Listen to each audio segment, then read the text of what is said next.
A waitress slipped a note under a Mafia boss's plate and walked away like nothing happened. What she didn't know? That note carried a secret buried for 20 years, one that the most powerful men in the country had killed to keep hidden. And the Mafia boss hadn't just found a clue. He'd found the only person who could tell him the truth about his own life. The diner smelled like burned coffee and old grease.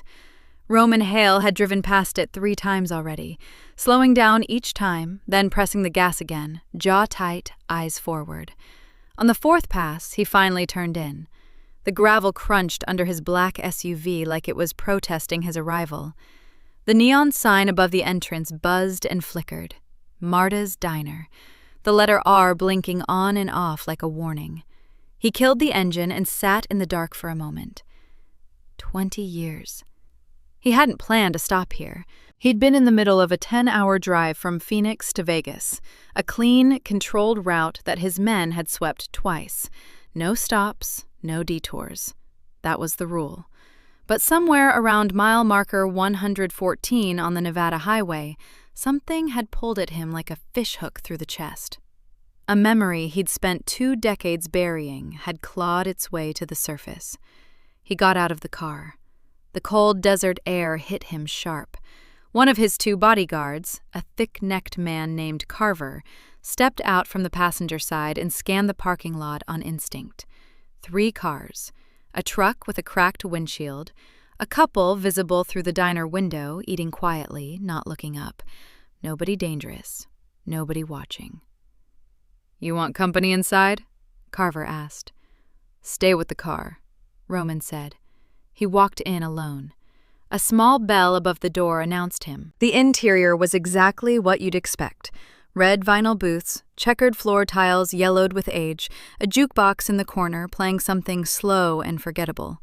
A pie sat under a glass dome on the counter. The overhead light over booth 4 was dead, leaving a pocket of shadow at the far end of the room. Roman chose a booth near the window. Old habit. Sight lines in all directions. He picked up the laminated menu without reading it. His eyes moved around the room the way they always did, cataloging exits, clocking faces, measuring distances.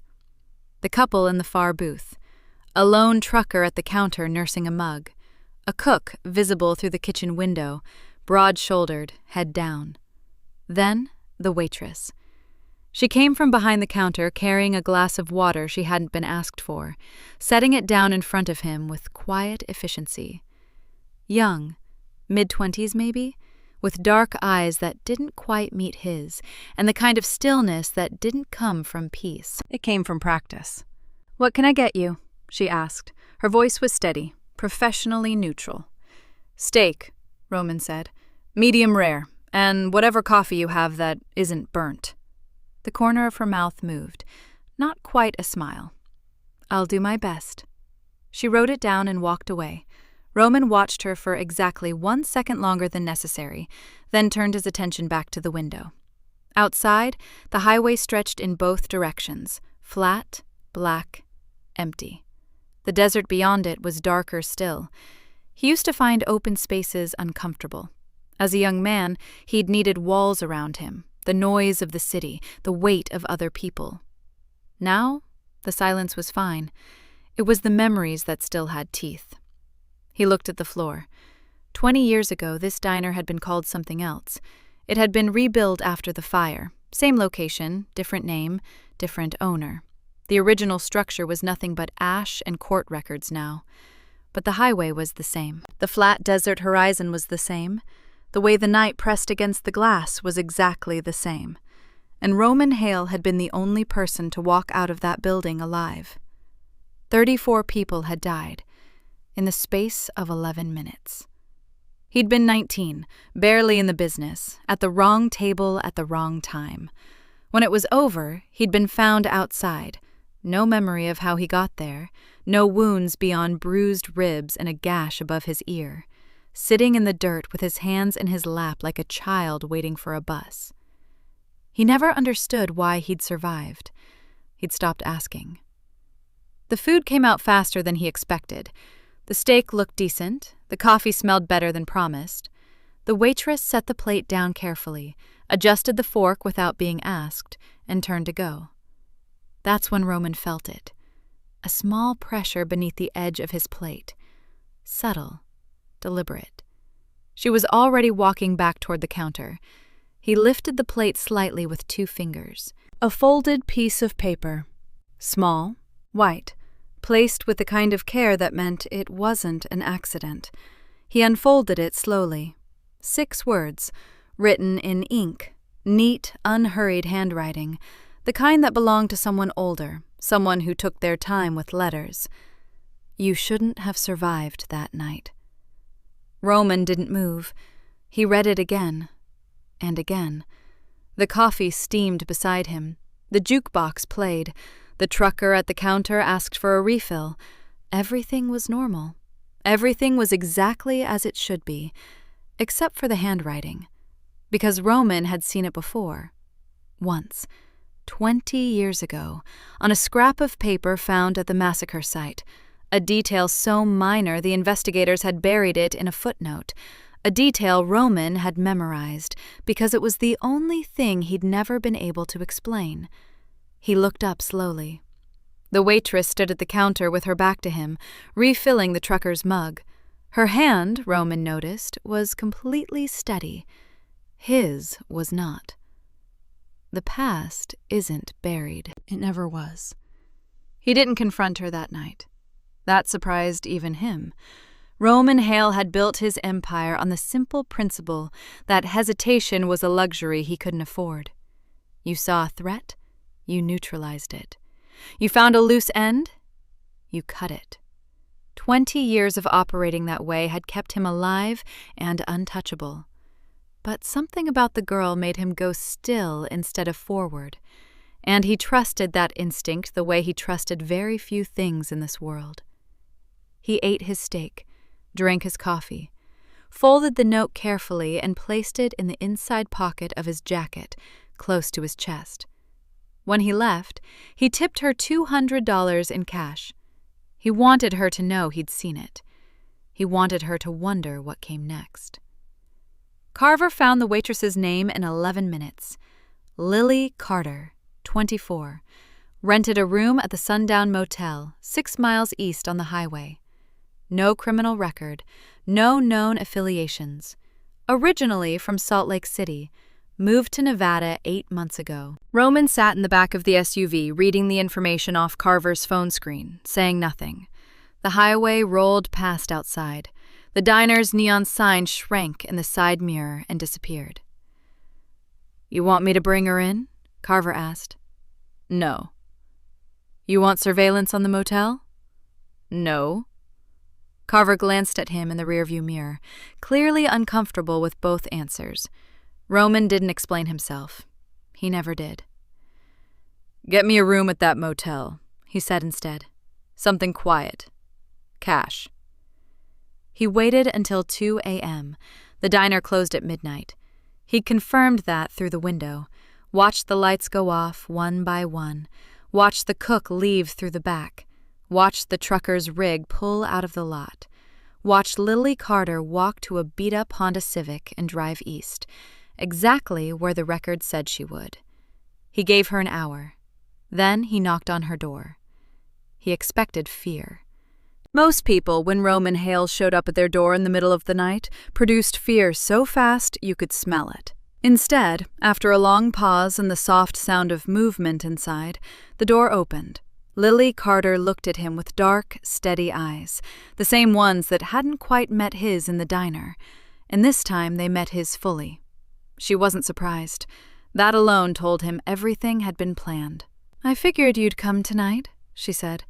"I'm glad you didn't send someone else." "Who said I didn't?" She looked past him briefly, scanning the empty lot, then stepped back from the door. "You came alone. You wouldn't let anyone else hear this first." She paused. "Come in." He did, because she was right. The room was sparse. A single bed, a lamp with a crooked shade, clothes folded on a chair with the careful neatness of someone who'd grown up without much space. No laptop, no phone on the table, just a glass of water, and sitting in the center of the bedspread like it had been placed there deliberately, an old journal.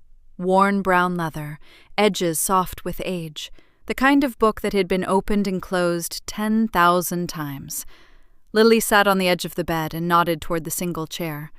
Roman didn't sit. He stood near the door, arms loose at his sides, watching her. "Whose journal?" he asked. "My grandmother's."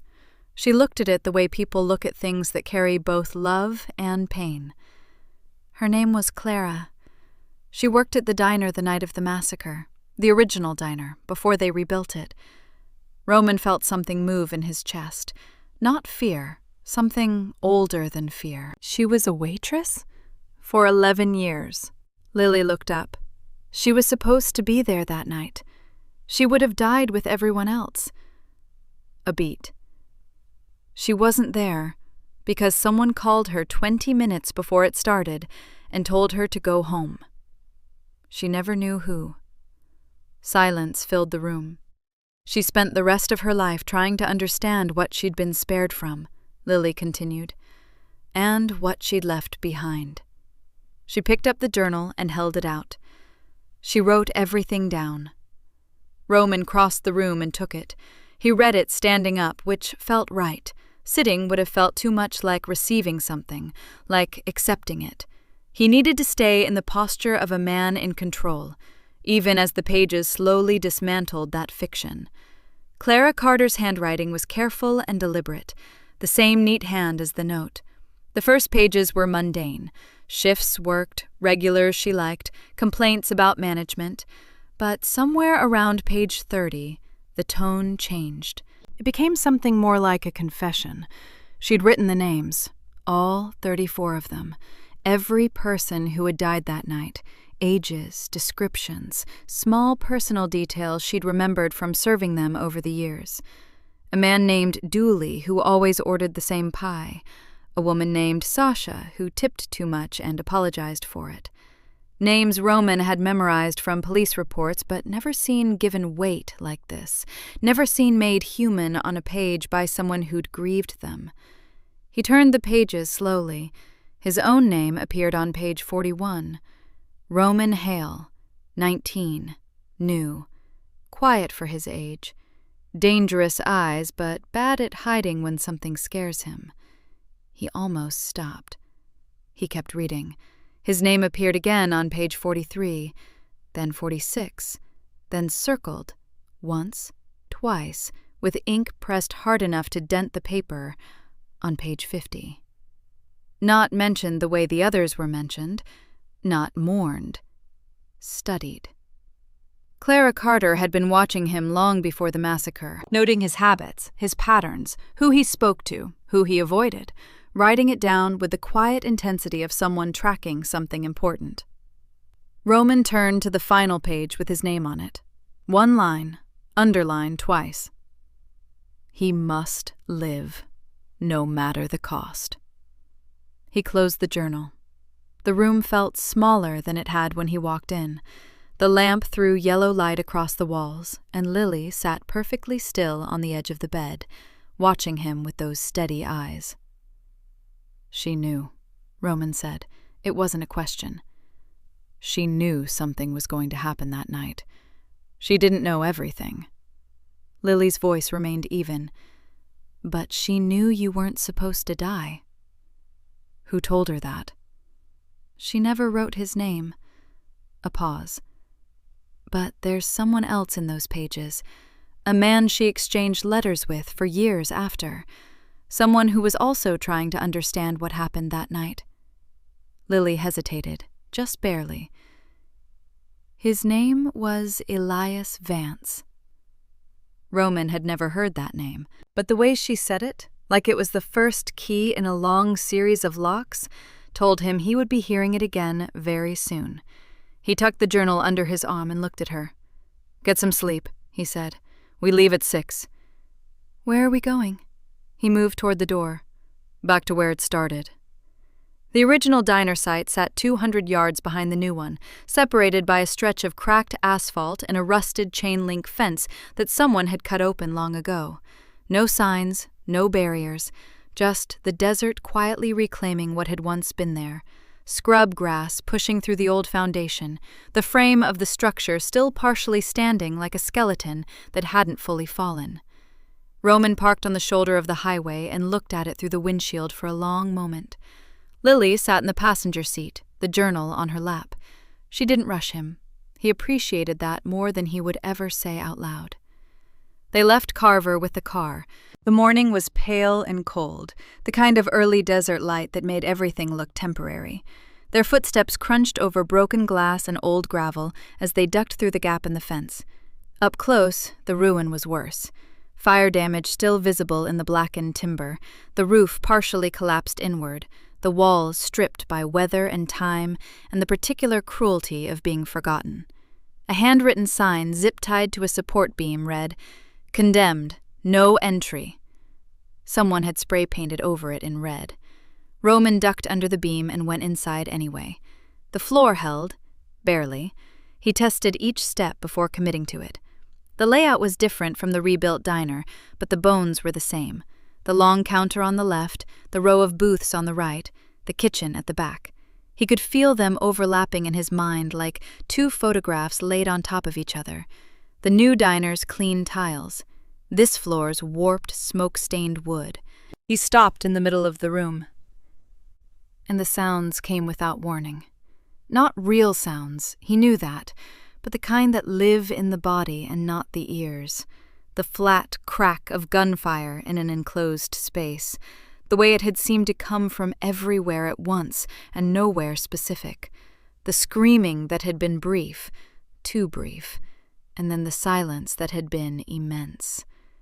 He remembered overturning a table without thinking, pressing himself against it, feeling the vibration of footsteps through the floor, shadows moving fast near the kitchen. A man in a gray jacket falling 2 feet in front of him, close enough that Roman had seen the exact moment the life went out of his eyes. He remembered crawling. He remembered cold air. He remembered dirt under his palms. He did not remember standing up. He did not remember walking away. 20 years, and he had never been able to fill those gaps. "You okay?" Lily's voice was quiet behind him. "Fine," he said. The word came out flat and automatic. She didn't push it. She walked to the far end of the counter, studying the space with the focused attention of someone who'd done research before arriving. She knew where things had been. She'd read the journal enough times that Clara's memories had become her own geography. "My grandmother said someone called her that night," Lily said, her back to him as she moved slowly along the wall. 20 minutes before it started. Male voice, calm, like he was reading from a script. Told her she'd left something at home and she should go get it. Had she? No, she checked when she got there. Lily touched the wall lightly with 2 fingers, then pulled her hand back. She drove home anyway. She never explained why. In the journal she wrote, "I can't explain it except that the voice didn't sound like it was asking." Roman watched her. "She never told the investigators." She was terrified. Lily finally turned. She'd just lost 34 people she knew by name, and she'd been pulled out before it happened by a call she couldn't trace. She thought if she said anything, whoever had made that call would decide they'd made a mistake. A pause settled between them. "Smart woman," Roman said. "Scared woman," Lily corrected. Then softer. Both things were true. He found the floorboards by accident. He'd been moving toward the kitchen, testing the floor, when his heel came down on a section near the end of the counter that sounded different. Not rotten, hollow. He crouched down and pressed his palm flat against the planks. 3 boards, slightly warped at the edges in a pattern that wasn't decay. It was a seam. Someone had cut this section and replaced it deliberately. He looked up. "You have a knife?" Lily reached into her jacket pocket and produced a small folding knife without comment.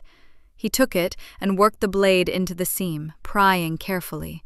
The boards were stiff, but they gave.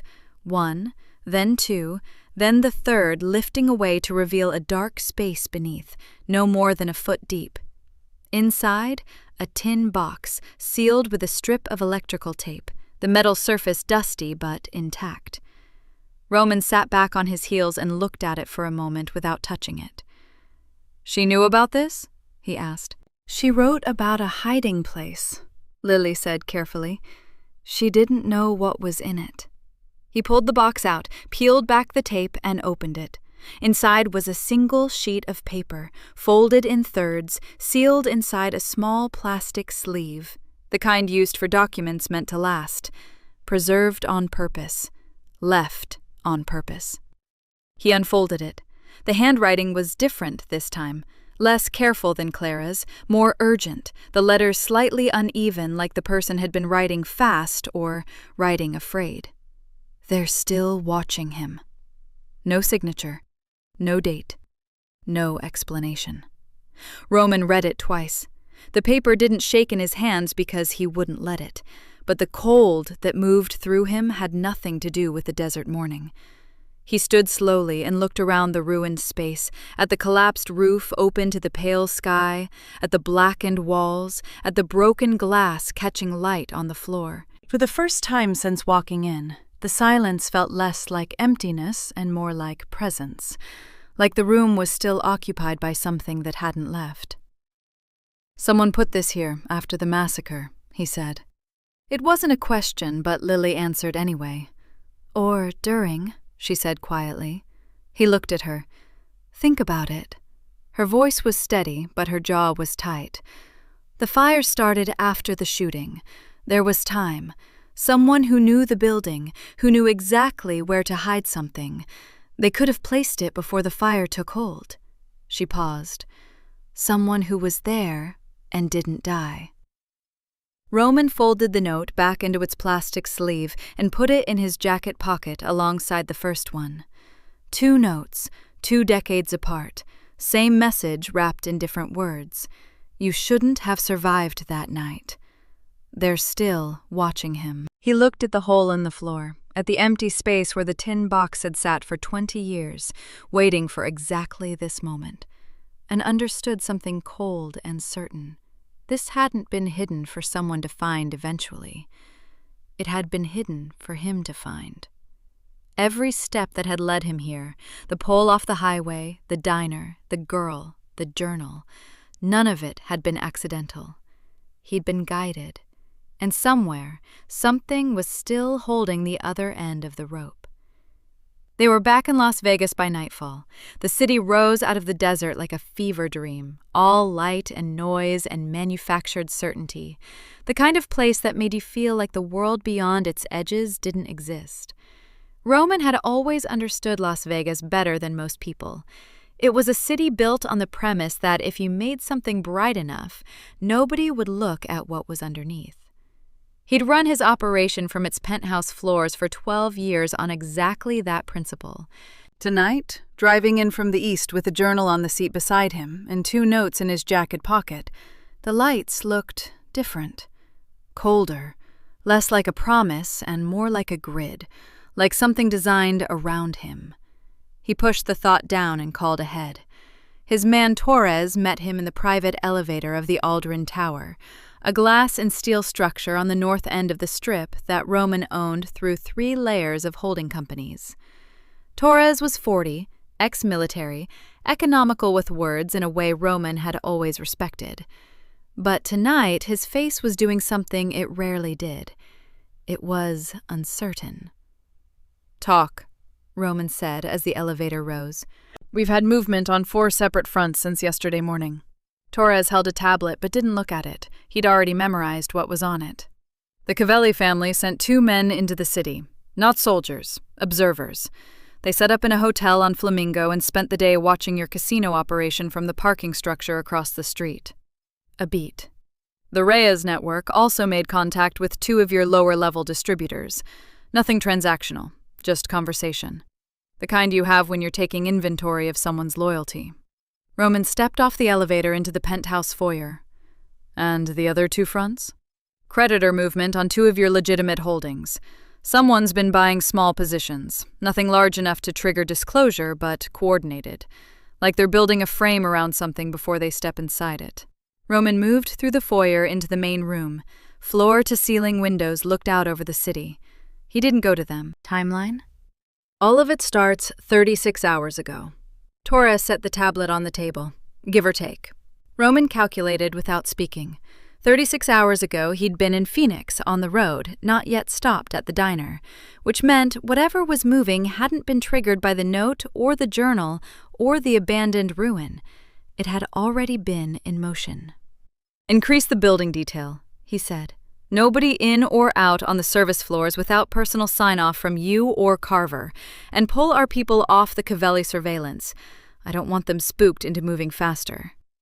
Torres nodded and stepped out. Roman stood alone in the center of the room and looked at the city below without seeing it. They're still watching him. The shock came at 11:47 p.m. He knew the exact time because he'd been looking at his watch when it happened, an old habit from years of running on strict schedules, checking the time the way other men checked their breathing. He was standing at his desk in the study, jacket off, the journal open in front of him. He'd been rereading the pages where Clara had circled his name, looking for something he might have missed the first time. The desk lamp was on. The rest of the room was dark. The window exploded inward. Roman dropped before the sound fully registered. Pure muscle memory, the body moving faster than thought. He hit the floor and rolled left, putting the desk between himself and the window, and stayed flat and absolutely still. One shot. High caliber. The round had passed through the window and buried itself in the far wall, which meant the shooter hadn't accounted for him stepping left in the last second before firing. 2 inches. The margin was 2 inches. In 20 years of enemies, no one had ever come that close. He heard Torres and Carver on the stairs before he heard his own heartbeat properly. They came in hard and fast, weapons out, clearing the room on instinct. Roman stayed down long enough to confirm the study was secure, then stood slowly, glass crunching under his shoes. "Building across the street," he said, voice completely level. "High floor, northwest corner. Shooter's gone." Carver was already on comms. Torres moved to the window frame and looked across without exposing himself, the professional's lean, keeping his body in the shadow of the wall. "Clean setup," Torres said quietly. "They knew your desk position. They knew your lamp schedule." Roman looked at the wall where the round had struck. Clean entry, minimal scatter, precision rifle, long range, single shot. Not the approach of someone emotional or reactive. This had been studied. He walked to the window frame and looked at the building opposite, a half-renovated commercial structure, dark, empty on paper.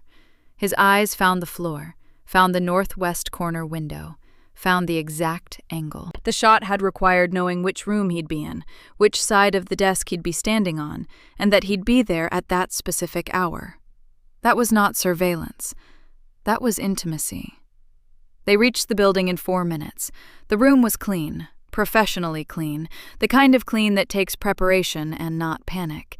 A shooter's mat, already rolled and gone. No casings, no prints on the window ledge, nothing left behind by accident. One thing left behind on purpose. It was sitting on the windowsill, positioned carefully in the center, impossible to miss. A small metal disc, roughly the size of a coin, stamped on one side with a symbol Roman didn't recognize. A circle bisected by a single vertical line, with 3 small marks below it like a tally. He picked it up with a cloth and held it under the flashlight. Torres looked at it over his shoulder. "Gang mark?" "No." Roman turned it over. The back was blank. "Too precise. Gang marks are territorial. This is—" He stopped. He'd seen that symbol before. Not recently. Not in any file or briefing or intercepted communication. He'd seen it 20 years ago, in the peripheral chaos of a police report he'd been handed by his first attorney during the investigation following the massacre. A footnote about unexplained markings found at the scene, on the back wall of the kitchen, drawn in something dark that the investigators had catalogued and then apparently forgotten. The same circle, the same line, the same 3 marks. He closed his hand around the disc. The attack tonight hadn't been a message from a rival. It hadn't been business. It was something far more deliberate, a reminder placed by someone who'd been at the massacre, who'd survived it, who'd watched Roman build his entire life in the years since, and who had decided that right now, exactly now, the same week Roman had found the notes in the journal, was the moment to reactivate. Not to kill him. The shot had been close enough to land and far enough off to miss deliberately. To remind him, to say, "We know where you are. We've always known, and we decide when this ends." Roman set the disc down on the windowsill and looked out across the city. All that light, all that noise, all that carefully constructed brightness. For the first time in 20 years, it didn't feel like his. They drove through the night. Roman didn't sleep. Lily tried for an hour somewhere past the Utah border, her head against the window, the journal pressed against her chest like a shield. He watched the road and said nothing, and let her rest because what was coming would require her to be present in a way that sleep deprivation wouldn't allow.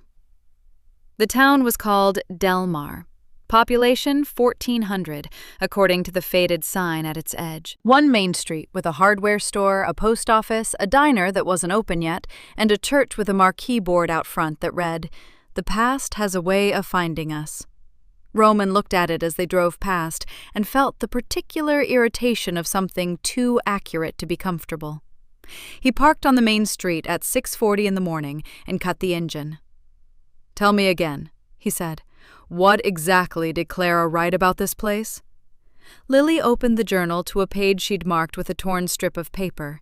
She'd been through it so many times she barely needed to look, but she did anyway, out of respect for the words, Roman thought, or maybe out of habit formed from years of treating the book carefully. She started writing to Elias Vance 2 years after the massacre, Lily read. She doesn't say how they made contact first, just that he reached out to her. He told her he was a federal agent investigating organized crime, and that what happened at the diner that night was connected to something larger than a gang dispute.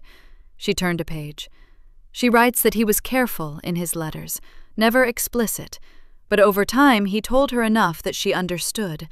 The massacre wasn't random. It was a removal, specific people, specifically targeted, and one person specifically not targeted. "Me. You." She closed the journal.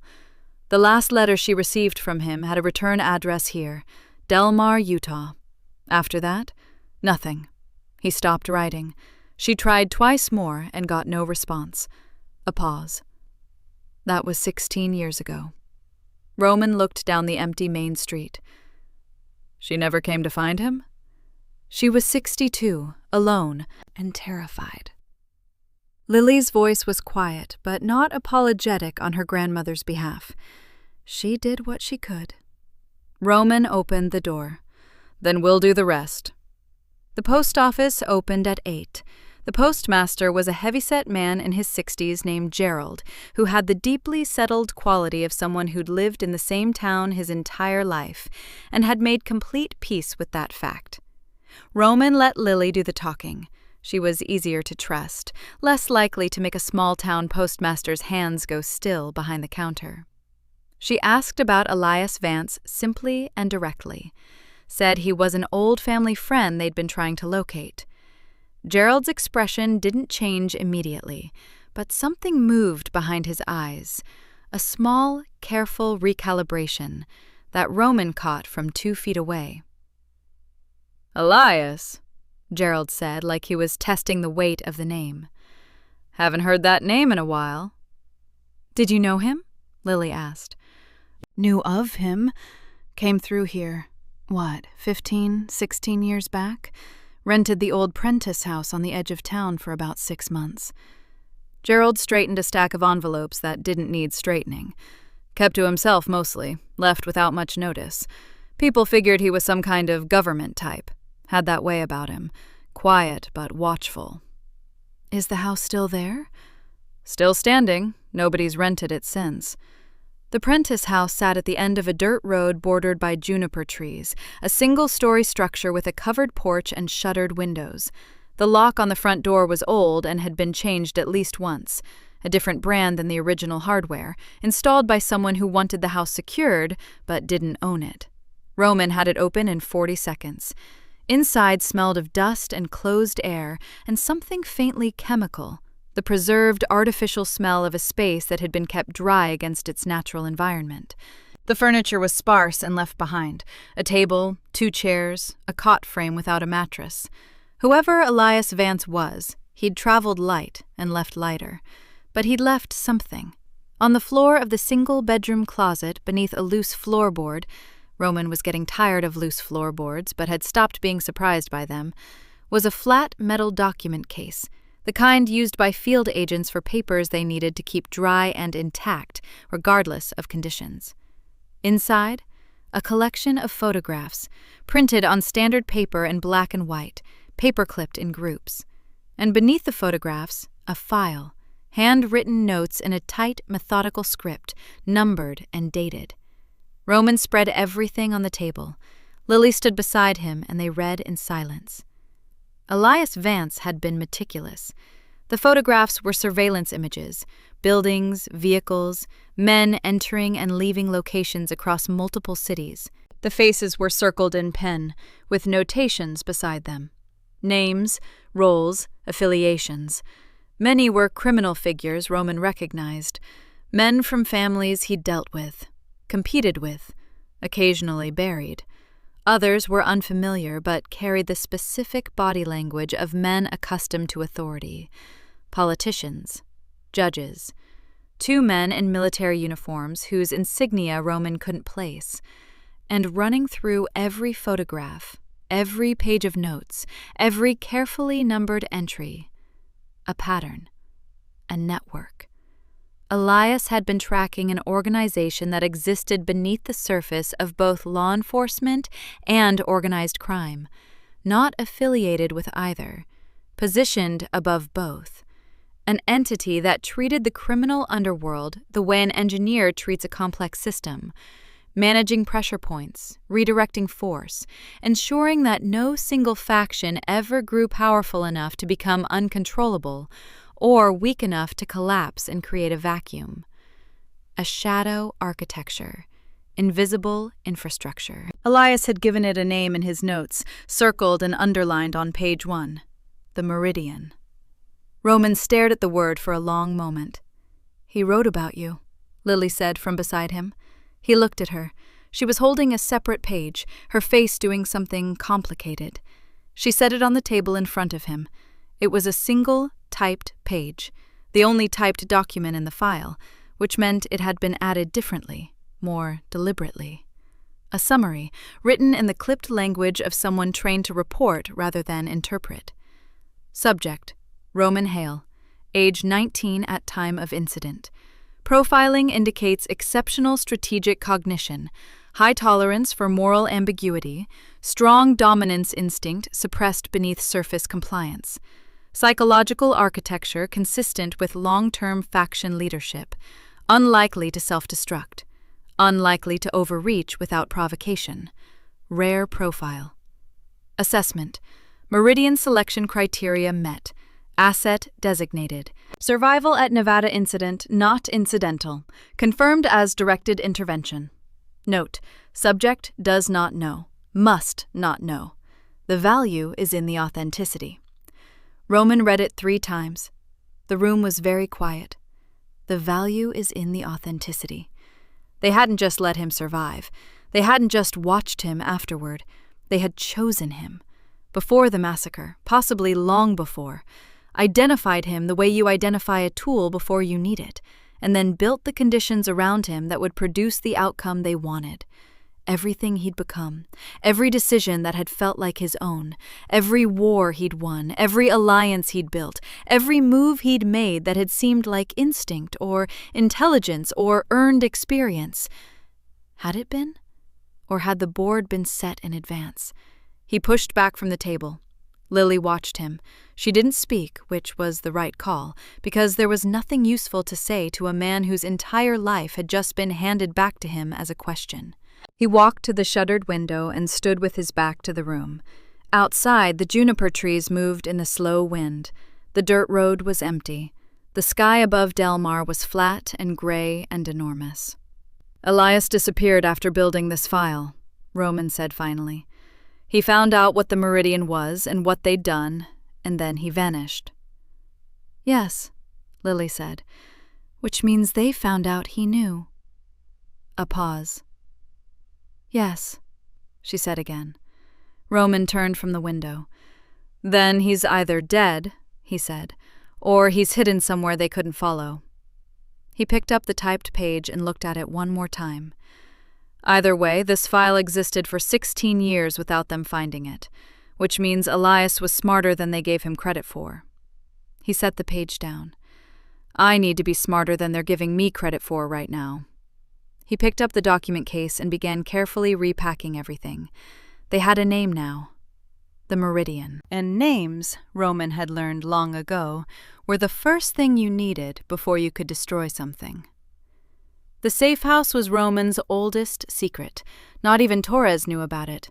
Not Carver, not the 3 attorneys who managed his legitimate holdings, or the 2 accountants who knew where every dollar was buried.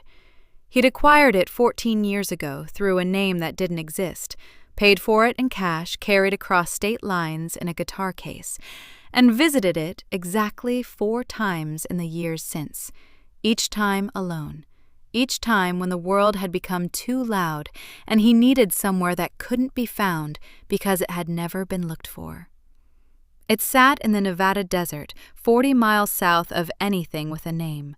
A single-story concrete structure built into a natural rock shelf, invisible from the road, accessible only by a dirt track that looked abandoned because Roman had spent considerable effort making it look that way. Solar power, stored water, enough supplies to last 3 months. He'd built it for the day everything fell apart. He hadn't expected that day to arrive carrying a 24-year-old waitress and a dead woman's journal. They arrived just before midnight. Lily stood in the doorway while Roman swept the interior out of habit, checking corners, confirming the small tells he'd left undisturbed on his last visit, a strip of paper in the doorframe, a specific position of objects on the shelf near the entrance. Everything exactly as he'd left it. The place had not been touched. He exhaled once, quietly, and turned on the lights. "This is extraordinary," Lily said, stepping inside and looking around, not with the wide-eyed quality of someone impressed by space, but with the focused attention of someone cataloging details. "You built this yourself?" "Designed it, paid others to build it, and then made sure they couldn't talk about it." She didn't ask what that meant. She was learning, Roman thought, when to leave questions unasked. He set Elias's document case on the table and went to make coffee. The motions were mechanical and deliberate. Measuring, filling, waiting. There was something useful about ordinary tasks in moments when the larger shape of things had become too large to look at directly. Lily sat at the table and opened the journal to the final pages. She'd been saving them, Roman realized. Reading slowly, rationing the remaining entries the way you ration water when you're not sure how far you still have to travel. He watched her face change as she read. "She knew," Lily said finally. Roman set a mug in front of her and sat across the table. "What did she know?" "More than I thought."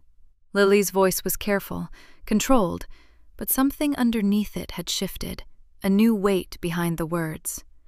"The last entries are different from everything before, less like a record and more like an apology." She turned the journal so Roman could see the page. Clara's handwriting was the same neat, deliberate script throughout the journal, but here it was slower, the pressure lighter, the letters of someone writing with great care because they understood these would be the last words on the subject. "I understood eventually what I had been part of. Not fully. They were careful about what I knew and what I was allowed to know, but enough. I knew that Roman was being watched. I knew that the watching was not hostile. I knew that certain things in his life had been adjusted, opportunities placed in his path. obstacles removed before he reached them. I knew this, and I said nothing, because the man who first called me, the man whose voice I heard on the telephone the night everyone else died, had told me something I could not unhear. He told me that Roman was the only thing standing between a controlled world and a catastrophic one, that without him, the balance failed, that the Meridian had searched for 20 years before finding a profile like his, and that they would search for another 20 before finding it again.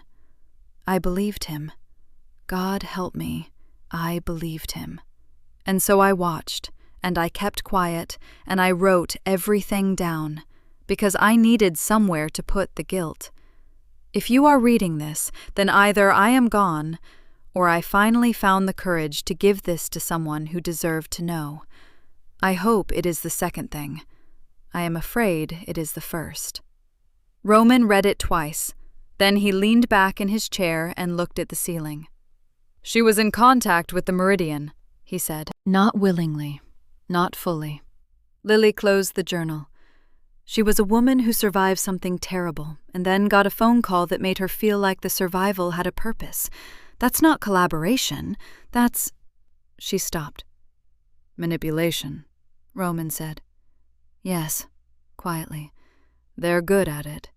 He found the photographs an hour later. He hadn't been looking for them specifically. He'd been moving through the safe house's back storage room, pulling the Elias file apart and reorganizing its contents by date, when he noticed the wall panel behind the second shelving unit sat at a fractionally different angle than its neighbor. Not enough for a casual eye, enough for his. Behind the panel was a flat space, roughly 2 feet deep.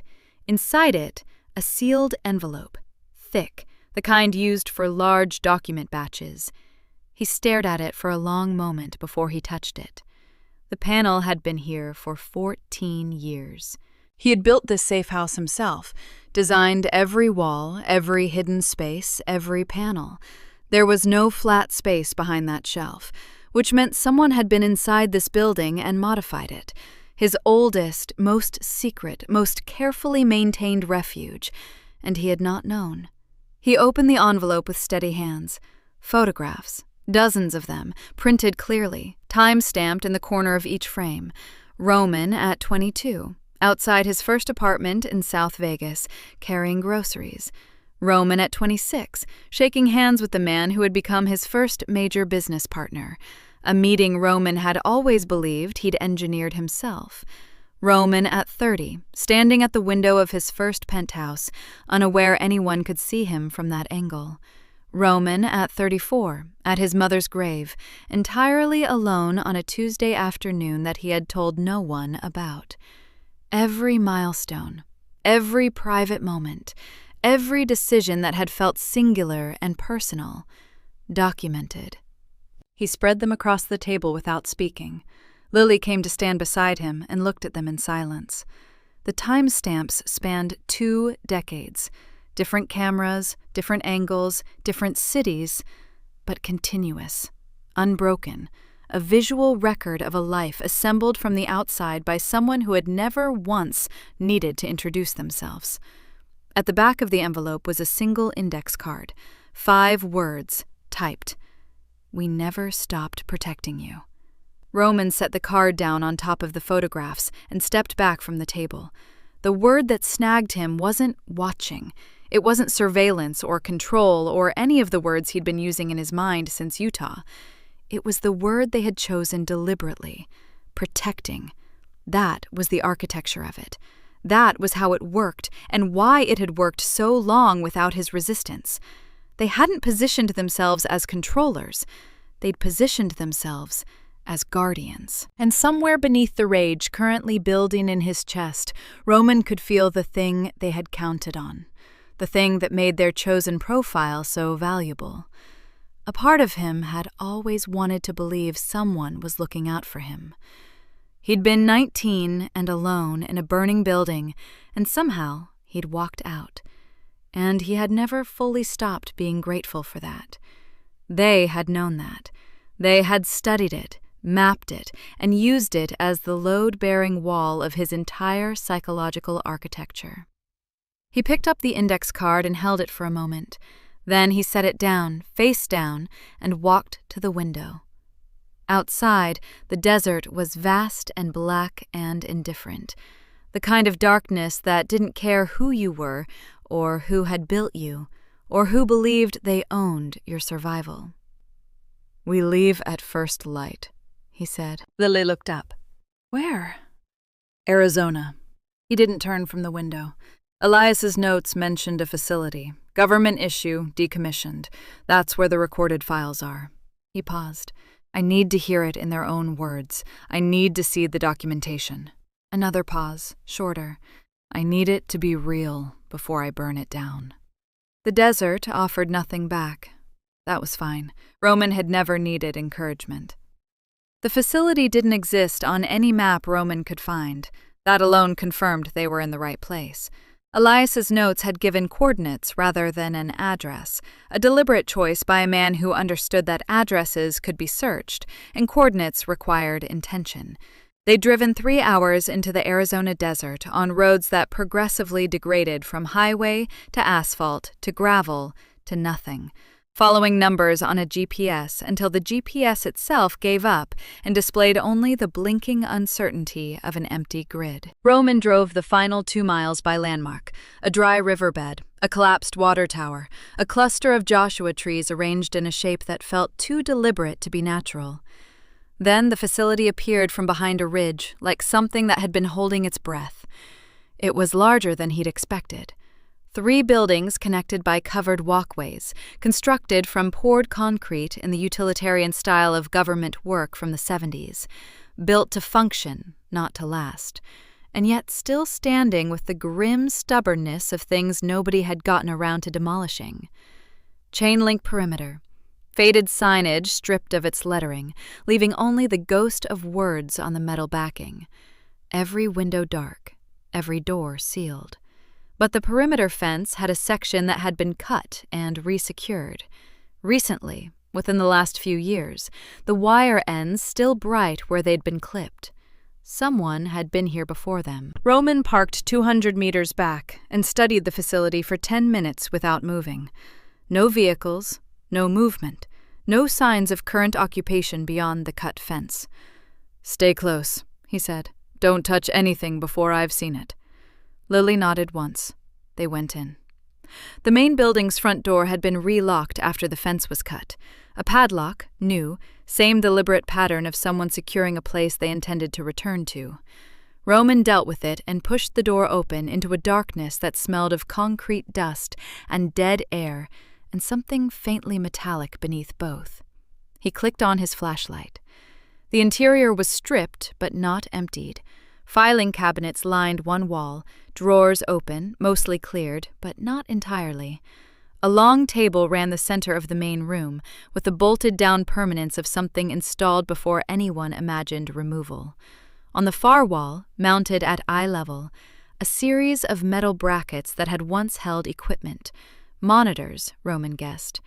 Or display boards. In the corner, a door marked with a stenciled number, 03, was closed. Roman tried it. Unlocked.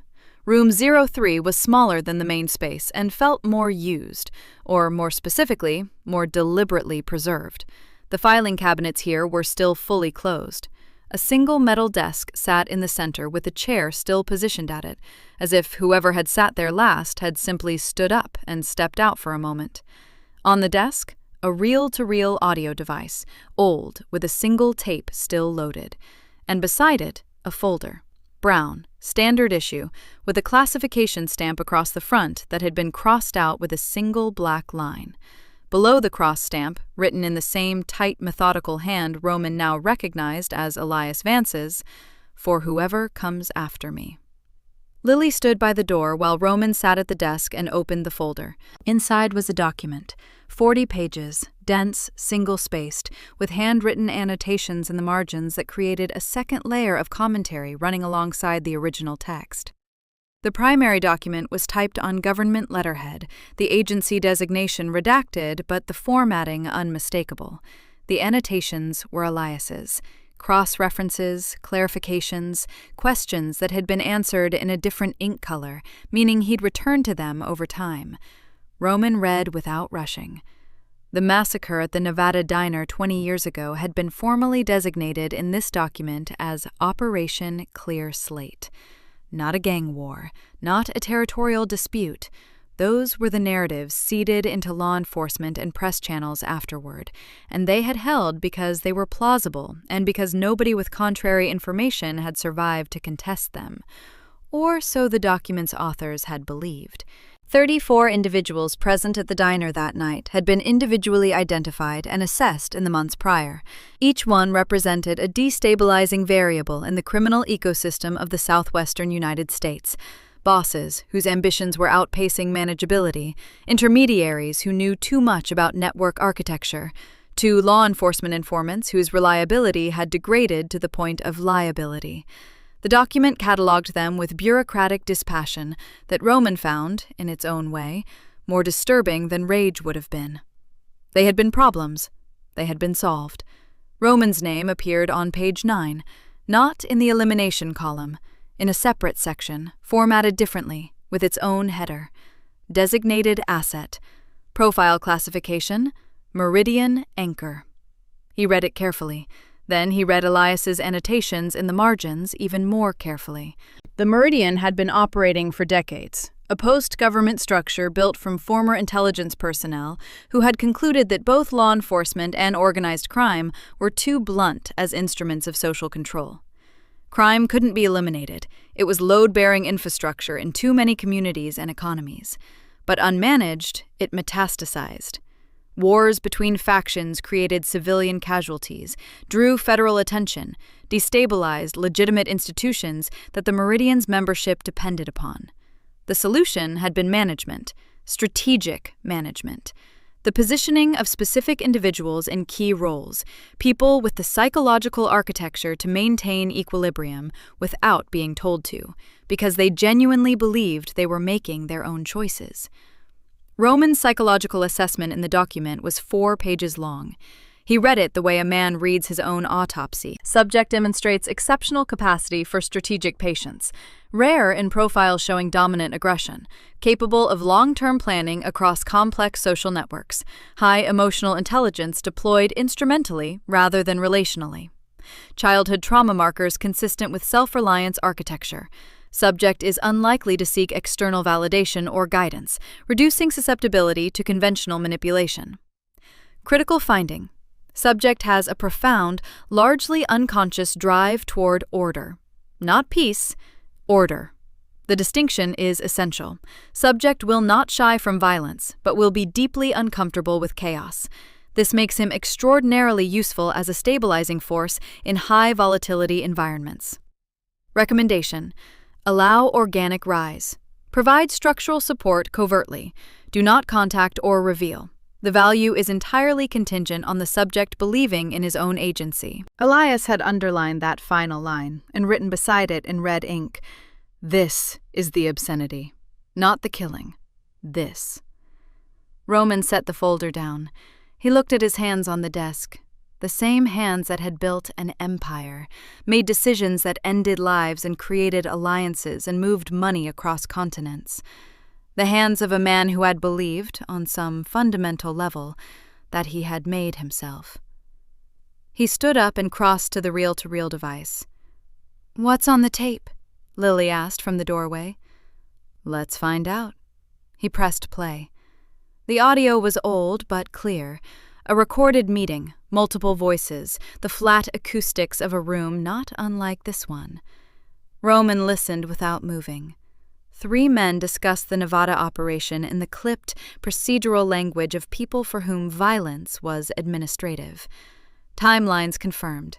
Exit routes confirmed. The single exception, the Hale subject, confirmed and reconfirmed, with specific instruction to the team. He walks out. Whatever it takes. He walks out. Then a 4th voice Roman had not expected, quieter than the others, more deliberate, the voice of a man accustomed to being the final word in a room. He could never know the night was constructed around him. If he ever understands what he is to us, we lose him entirely. Men like Hale don't perform under observation. They perform because they believe the stage is real. A pause on the tape. Make sure it stays real for him. Roman reached out and stopped the tape. The room was very quiet. He thought about the 19-year-old sitting in the dirt outside a burning building with his hands in his lap, wondering why he was alive. He thought about every year after that, every fight picked, every enemy outmaneuvered, every decision that had felt like conviction. He thought about 12 years at the top of an empire he'd believed he'd built through intelligence and will, and the particular ruthlessness of a man who had survived when others hadn't. He thought about the photographs spread across the safe house table. Every private moment, every milestone. We never stopped protecting you. He turned to look at Lily. She stood in the doorway holding the journal against her chest, watching him with those steady eyes that had started this, that had handed him a note on a diner plate and set every domino falling. You knew most of this before you found me, he said. It wasn't an accusation. It was a recognition. She held his gaze. I knew enough to know you deserved to know all of it. He looked at the tape, then at the folder, then at the room around him, this concrete box in the desert where someone had documented the engineering of his entire existence. Start pulling those filing cabinets, he said. Everything that's left in them. We're taking it all. Because names had been the first thing he'd needed. Now he had the blueprints. They came as the sun went down. Roman heard them before he saw them. The particular silence that precedes organized movement. The way the desert went still in a different way than its natural quiet. He'd been carrying files to the car for 40 minutes, making 3 trips, moving efficiently. On the 4th trip back inside, he stopped at the entrance and listened. 3 vehicles, approaching from the north on the same degraded road they'd used, moving without headlights. He went back inside, set down the files, and looked at Lily. We have company. She stood up immediately. The Meridian? Who else knows we're here? It wasn't a question. She understood that. He positioned them in the main room, away from the windows, the long table between them and the entrance, the door to room 03 at their backs as an exit option if it became necessary. He checked his weapon once, confirmed the round in the chamber, and set it on the table in front of him, within easy reach. Then he stood with his hands loose at his sides and waited. He didn't reach for the gun when they came in. That was a choice. He made it deliberately. There were 6 of them. 4 were security. The body language was unmistakable, the positioning professional, moving to cover the room's corners and exits with the quiet efficiency of people who had done this in many rooms before this one. They were armed, but not aggressive, weapons holstered, which told Roman something important. This was not an extraction. It was a conversation.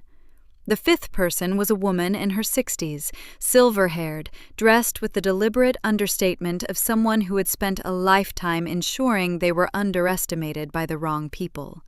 She moved to the center of the room and stopped, studying Roman with the focused assessment of someone looking at a complex piece of machinery that had unexpectedly started asking questions.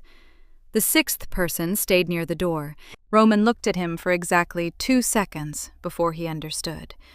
The 6th person was old, mid-80s at least, slight, white-haired, moving with the careful economy of a man whose body had become something he negotiated with rather than commanded.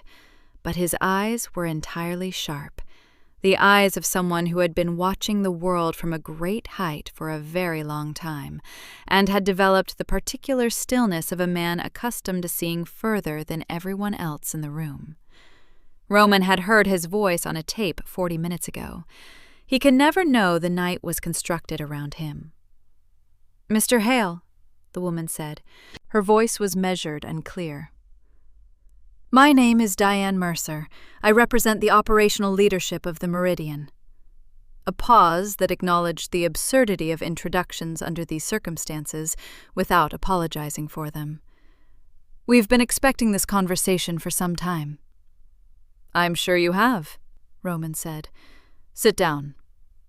Something moved across her face, the briefest recalibration. She sat. The old man by the door remained standing, which Roman noted but didn't address. Mercer spoke for 12 minutes without being interrupted. She was good at it, the language of someone who had spent decades framing difficult things inside larger necessities, making the unconscionable sound like engineering. The Meridian had existed for 31 years. It had prevented 4 major faction wars that would have produced, by their internal modeling, over 2,000 civilian casualties. It had managed the controlled decline of 3 criminal networks that had been acquiring political influence at a rate that threatened legitimate governance structures. It had done all of this invisibly, without public mandate or democratic oversight because, and here her voice carried the conviction of someone who had long since made their peace with this, the public and its democratic structures were not equipped to manage the problem.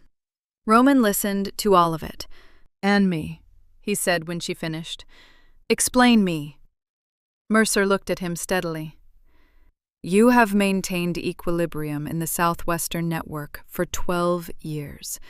Under your management, interfaction violence is down 63% from the period preceding your rise. 3 attempts by external networks to establish footholds in your territory have failed, not through war, but through the kind of strategic deterrence that only works when the deterrent is genuinely respected." She paused. "You did all of that yourself, Mr. Hale. We created the conditions. The work was yours." "You created me," Roman said. "We identified you. There's a difference. The tape in that room suggests otherwise." Her expression didn't change, but something behind it adjusted. She hadn't known about the tape. That was useful. "You were given a life," she said finally. "A real one. Real choices, real consequences, real achievements. The only thing we controlled was the beginning." Roman looked at her for a long moment. "And the photographs in my safe house? The one nobody was supposed to know about?" Now she was quiet for 2 seconds longer than comfortable. "Protective surveillance," she said. "Nothing more." "For 14 years, in a location I told no one about." He let that sit. "That's not protection. That's ownership." Then the old man by the door spoke.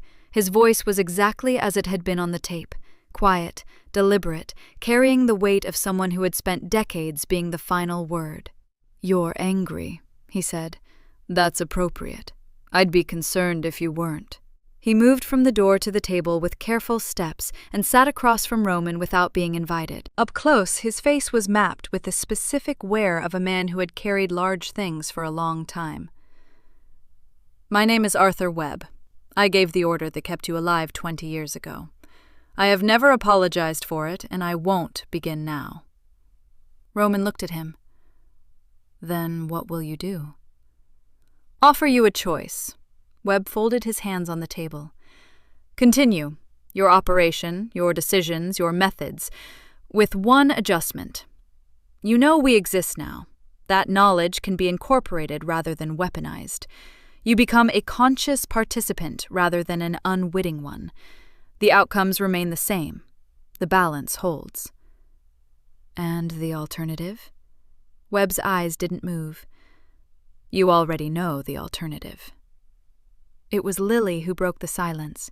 She'd been standing to Roman's left throughout, still, watchful, and Roman had been aware of her the entire time the way you're aware of something important you're not ready to look at directly. Now she stepped forward and looked at Mercer. "My grandmother," she said. "Clara Carter." Mercer turned to her with the careful attention of someone adjusting their assessment of a variable they'd underestimated. "She believed she was protecting Roman by keeping quiet," Lily continued. Her voice was level, but the levelness was costing her something. "She spent the rest of her life carrying that. She died carrying it." A pause. "But she didn't send me to find him, did she? She didn't even know I'd come. Someone else arranged for me to be at that diner." The silence that followed lasted 4 seconds. That was answer enough. Your grandmother, Mercer said carefully, asked us, in her final years, to ensure that Roman eventually learned the truth. She believed he had a right to it. She was insistent. A pause. We disagreed with the timing, but agreed with the principle. We identified you as the appropriate messenger. Your connection to the journal made you credible. Your age made you less threatening. Lily stared at her. You used me, she said, not with heat, with something colder than heat. You used my grandmother's guilt and her dying wish, and you turned it into another operation. Mercer said nothing. You arranged my job at that diner, Lily continued, each word precise and separate. You arranged for Roman to stop there. You placed me in his path, the same way you placed everything else in his path. She exhaled slowly. We were never finding the truth. We were being walked to it. Roman looked at her. Then he looked at Webb. Then he picked up the weapon from the table and holstered it in a single motion, not as a threat, but as a statement, as the action of a man who had just made a decision and didn't need the prop anymore. I have your files, he said to Webb, your photographs, your tape, and now I have this conversation, which I recorded the moment I heard your cars on the road. He let that register across every face in the room. You kept me alive because I was useful. That calculus hasn't changed, which means you won't move against me tonight. He straightened. So here is my answer to your choice. No. Not the first option, not the second. A third one you haven't modeled yet. He looked at Webb directly. Me. Webb studied him with those long-distance eyes. You've never been unpredictable before, he said quietly. It wasn't quite a warning. It was almost, Roman thought, admiration. You built me to be stable, Roman said. Not obedient. He turned to Lily. Let's go. They walked out through the door and into the dark desert and didn't look back. Two people carrying the weight of a truth that was about to cost them everything, and both of them knowing it, and neither of them stopping. Roman didn't sleep. He drove through the night with Elias's document case on the back seat and 3 decades of manufactured destiny in his head. And somewhere around the Nevada border, he stopped thinking about what had been done to him and started thinking about what he was going to do about it. That shift, from victim to architect, happened quietly, the way important changes always did. Not a decision so much as a settling, a weight finding its level. By the time Las Vegas appeared on the horizon, he had a plan. It wasn't clean, it wasn't surgical. It was the kind of plan that a man builds when he understands that the building he wants to demolish is partly load-bearing, that pulling it down will crack walls and structures nearby, and that people inside those structures will get hurt. He knew that. He accepted it the way you accept the cost of something you've decided you cannot live without. Freedom, in Roman's experience, had never been free. He called Torres at 5 a.m. I need you to set up 4 simultaneous operations, Roman said without preamble. Separate teams, no cross-communication, nobody knows what anyone else is doing. You run all 4 personally from a location I'll text you in 10 minutes. Torres didn't ask why. That was why Roman had kept him for 9 years. Timeline? Torres said. 18 hours. Everything moves at once or it doesn't work. A pause. That's tight. I know. He texted the location and started making the other calls. The Meridian's power wasn't military. Roman had understood that clearly from Elias's files. It had no army. It had no government standing. What it had was information architecture, a vast, carefully maintained network of financial instruments, communication channels, and institutional relationships that gave it leverage over people who didn't know they were being leveraged. It was the infrastructure of influence, invisible and therefore seemingly invulnerable. But Roman had spent 12 years building exactly the same kind of infrastructure for himself. He understood the blueprint because he'd been constructed from it. The first operation targeted the Meridian's financial routing. 3 shell companies identified in Elias's notes that processed funds across the network's operational budget. Roman's financial people spent 4 hours tracing the current iteration of those structures and then, using documentation from the Arizona facility that contained authorization codes from a decade ago, initiated a series of transactions that flagged every account simultaneously for federal review. Not criminal referrals, regulatory flags, the kind that froze access without requiring immediate explanation and that took weeks to resolve through legitimate channels. The Meridian's operational budget was locked before noon. The second operation was personal. Roman had identified 7 individuals in Elias's files who occupied positions of institutional authority. 2 federal judges, a deputy director in a regulatory agency, 3 executives in financial institutions, and a serving senator whose relationship with the Meridian had been documented in specific and devastating detail. He didn't go to the press. He went directly to each person's primary institutional rival, the colleague's best position to use the information, motivated by the oldest and most reliable fuel in the world. Not justice, ambition. By 2 p.m, 3 separate institutional inquiries had been initiated by people who believed they were acting on their own intelligence. The Meridian's protective layer, the people who gave it legitimacy and cover, began looking inward instead of outward. Lily worked in parallel. She'd said very little since leaving the facility, had sat in the passenger seat as the desert scrolled past, and processed what she learned in the way Roman was beginning to understand was characteristic of her. Quietly, thoroughly, without performing the processing for anyone else's benefit. By the time they reached Las Vegas, she had resolved into something focused and purposeful. She had her laptop open before he'd finished his first call. She was a journalist, something she hadn't mentioned and Roman hadn't asked about, but it was evident in the way she moved through information. Quickly, laterally, always looking for the connective tissue between facts rather than the facts themselves. She'd been building toward this, he realized. The diner, the journal, the months spent in Nevada. She hadn't stumbled into any of it. She'd been constructing something. She anonymized everything carefully.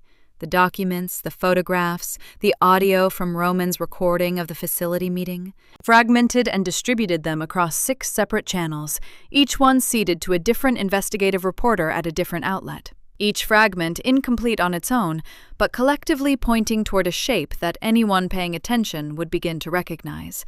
No single story, no single source.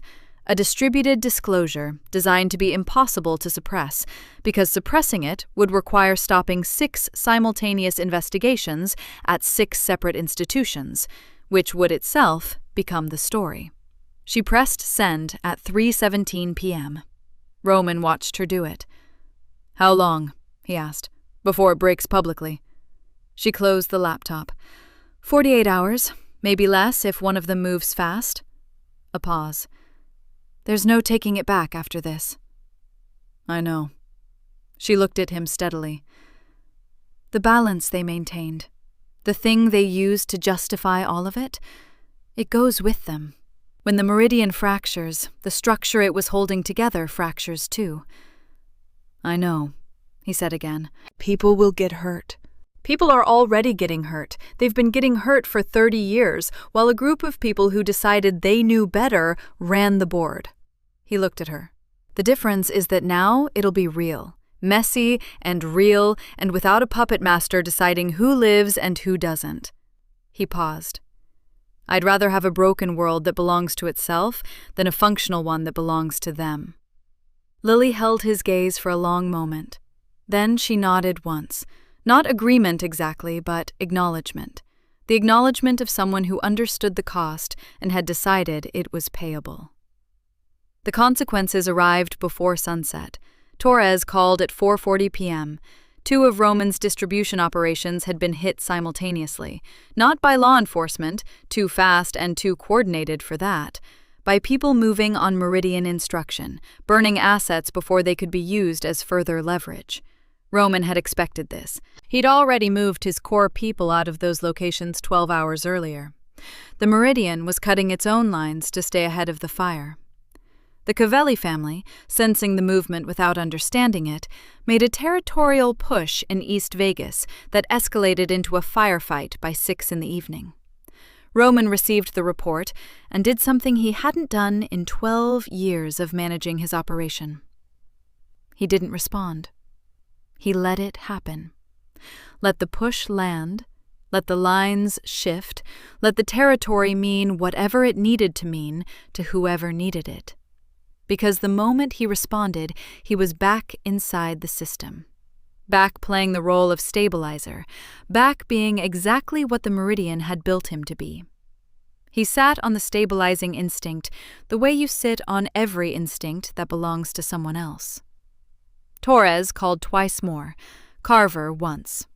Roman answered Carver's call because Carver was asking about personnel safety, not operational strategy, and that distinction still mattered. By nightfall, 2 more of the Meridian's institutional contacts had gone quiet, unreachable, likely lawyering up as the first fragments of Lily's distributed disclosure began appearing in the inboxes of people who knew exactly what they were looking at. Arthur Webb called at 9 p.m. Roman looked at the name on the screen. He let it ring. He let it ring twice more over the next hour. On the 4th call, he picked up and said nothing. Webb's voice came through quiet and unchanged, still that measured, long-distance tone of a man who had seen many things fall and had not yet seen himself among them. "You understand what you've started," Webb said. Not a question, an acknowledgement. "Completely," Roman said. "The violence that follows is not mine to carry," Roman said. "You built something and told yourself it was necessary. Now you're going to find out if you were right." He paused. "I'm done being your proof of concept." Silence on the line. "Your grandmother," Webb said finally, and it took Roman a half-second to understand he wasn't speaking to him. The angle of the words had shifted, aimed past him. Lily was beside him. She took the phone. "My grandmother," she said clearly, "asked you to tell him the truth. You turned her dying wish into an operation." Her voice didn't waver. "She would have burned you down herself if she'd known. I'm doing it for her." She ended the call. Outside the window, Las Vegas burned its lights against the dark sky, that same bright, engineered certainty Roman had looked at from his penthouse a week ago. It looked exactly the same. Cities always did, even when everything underneath them was shifting. He looked at Lily. She was already looking at him. Neither of them said anything because everything necessary had already been said. In diners and motel rooms and desert ruins and government facilities and all the miles between them. And what was left wasn't words. It was the morning. And what came after. They reached the Pacific coast at dawn. Roman had driven the last 4 hours alone, Lily asleep in the passenger seat somewhere past Bakersfield, the journal in her lap, her breathing slow and even. He hadn't woken her. He'd needed the silence and the road and the particular quality of darkness that exists in the final hour before light, when the world hasn't yet committed to being anything. He parked on a gravel turnout above the coast highway, where a wooden railing separated the road from a steep drop to the rocks below. Beyond the rocks, the ocean, enormous and indifferent, and exactly what he'd needed without knowing it. Something that had existed before the Meridian and would exist long after. He cut the engine and sat for a moment, listening to the ticking of the cooling metal and the distant sound of water. Then he got out and walked to the railing and looked at the Pacific and breathed. Lily woke 10 minutes later. He heard the car door open and her footsteps on the gravel, and then she was beside him at the railing, hair pulled back, the journal under her arm, looking at the water with the same quiet attention she brought to everything. Below them, the rocks were dark and wet with early spray. The sky was doing something extraordinary, the kind of gradual violet to gold transition that exists only at the edge of the continent, where there's enough open space for light to perform without obstruction.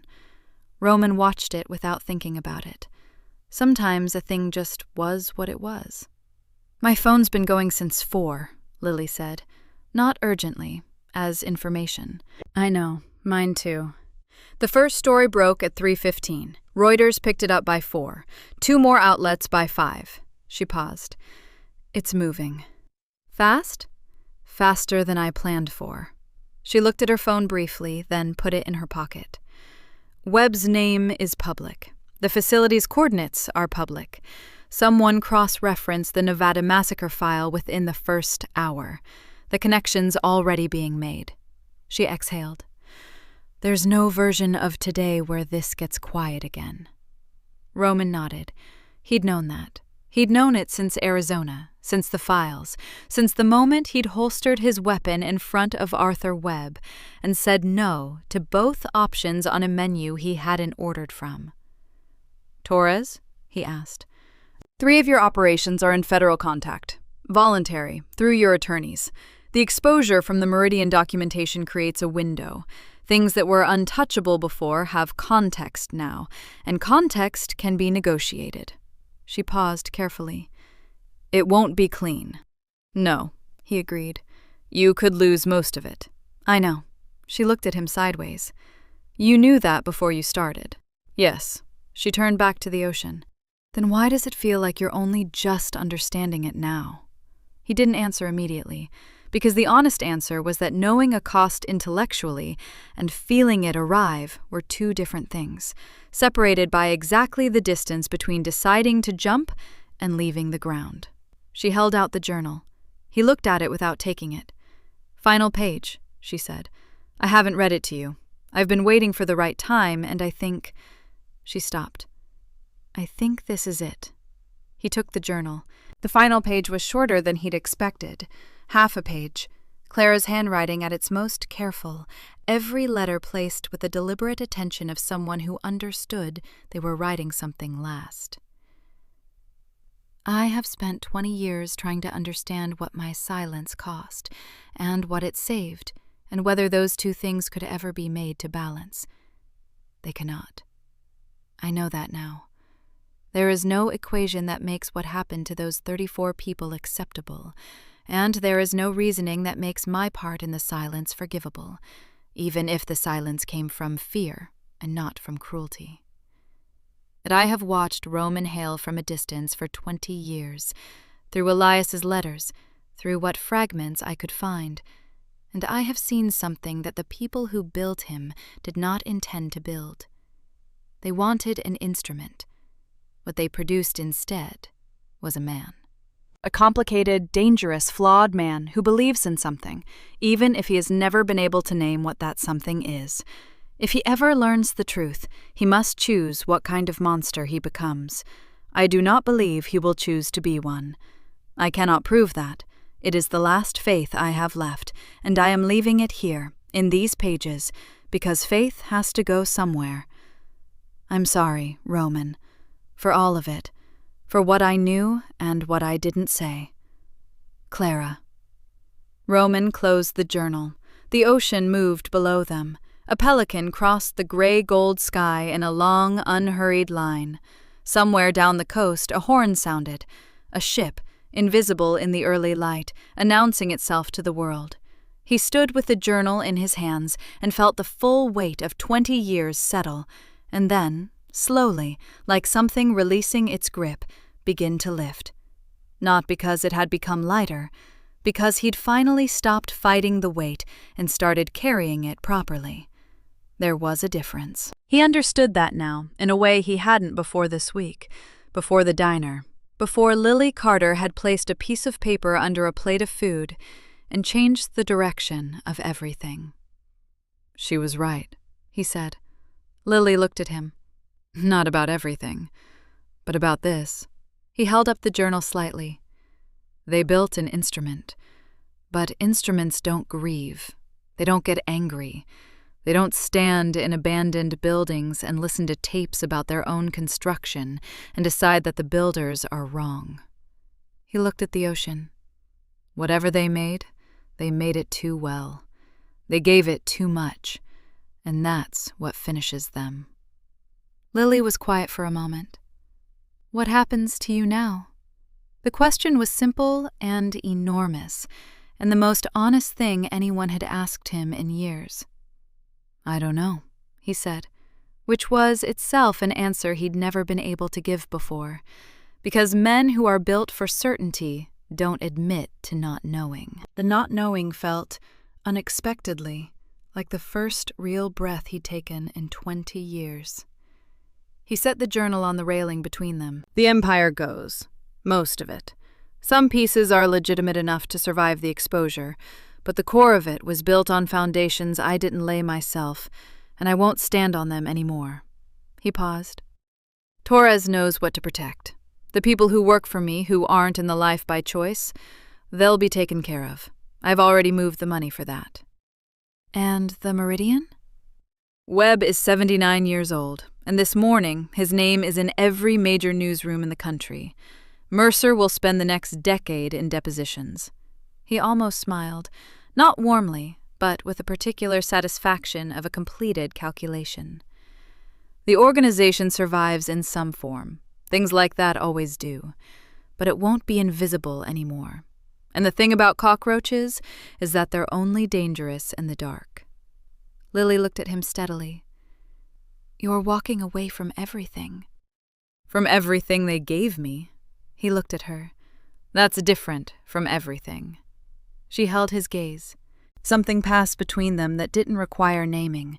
The specific understanding between two people who have walked through something terrible together and come out the other side changed in ways they haven't yet fully measured.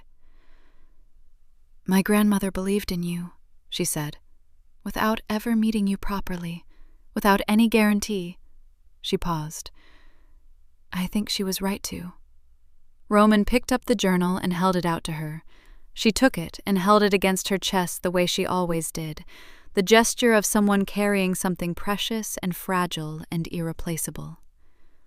Take care of that, he said. I will. He looked at the ocean one more time. Below, the waves broke against the rocks with the slow, patient violence of water that has all the time in the world. The sun was fully up now. The extraordinary sky had resolved into ordinary morning blue, which was somehow better.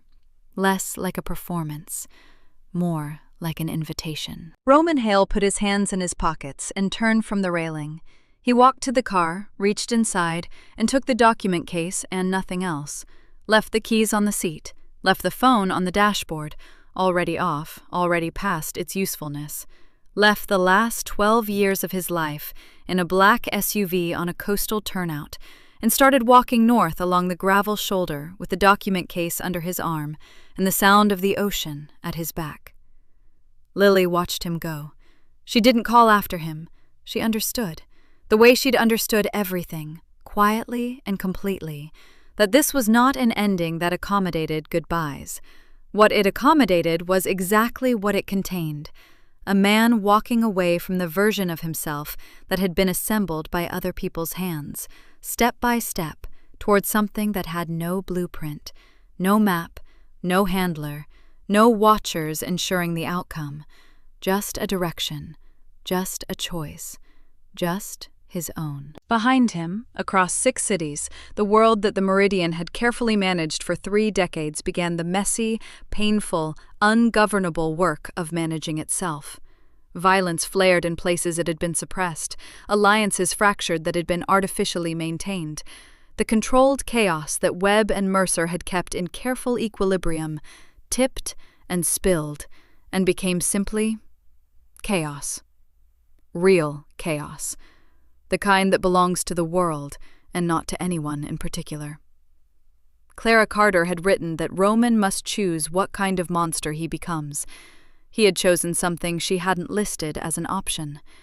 He had chosen not to be the thing they needed him to be. Not their monster, not their instrument, not their proof that control was possible if you were willing to pay for it in other people's lives and agency and truth. He walked north along the coast highway as the morning traffic began. Ordinary people in ordinary cars going to ordinary places. The vast, ungovernable, beautifully unmanaged machinery of a world that had no idea what had shifted in the last 18 hours. He walked until the car was out of sight. Then he walked further. The last entry in Clara Carter's journal was published 6 months later as part of a Pulitzer Prize-winning investigation into covert influence networks. The journalist who submitted it did not use her own name. Arthur Webb died of a cardiac event 3 weeks into federal questioning. Diane Mercer cooperated with prosecutors. Elias Vance was found alive in a small town in Oregon. He was 71 and had been living under a different name for 16 years. He read the investigation from the front page and reportedly said nothing for a very long time. Roman Hale was never found. Several people claimed to have seen him, a man matching his description in a coastal town, in a mountain community, in an unremarkable city that nobody would think to look in. None of the sightings were confirmed.